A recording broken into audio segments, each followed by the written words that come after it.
much more left than I think this president ever anticipated in his many years of living in New York himself.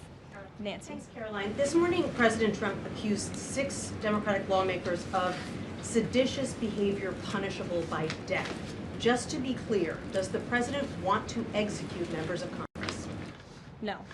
Let's be clear about what the president is responding to, because many in this room want to talk about the president's response, but not what brought the president to responding in this way. You have sitting members of the United States Congress who conspired together to orchestrate a video message to members of the United States military, to active duty service members, to members of the national security apparatus, encouraging them to defy the president's lawful orders.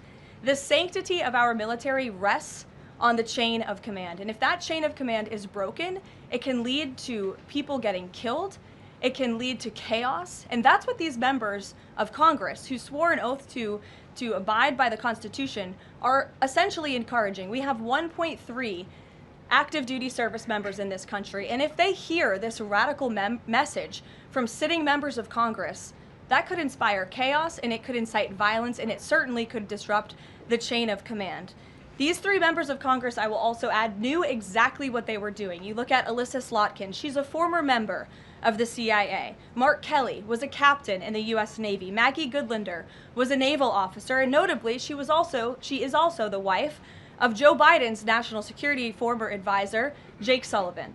And so these members knew what they were doing. They were leading into their credentials as former members of our military, as veterans, as former members of the national security apparatus to signal to people serving under this commander-in-chief, Donald Trump, that you can defy him and you can betray your oath of office. That is a very, very dangerous message, and it perhaps is punishable by law. I'm not a lawyer. I'll leave that to the Department of Justice and the Department of War to decide. But the president has Chris, frequently, but Caroline, can I just follow up? The president and the vice president, for that matter, have accused the other side of encouraging political violence. Isn't that exactly what the president is doing when he says that members of Congress should be killed? Why aren't you talking about what these members of Congress are doing to encourage and incite violence? They are literally saying to 1.3 million active duty service members not to defy the chain of command, not to follow lawful orders. Actually, Every single you can refuse an illegal order, which but is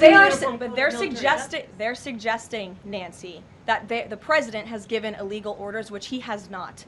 Every single order that is given to this United States military by this commander-in-chief and through this chain of command, through the Secretary of War, is lawful. And the courts have proven that. This administration has an unparalleled record at the Supreme Court because we are following the laws. We don't defy court orders. We do things by the books.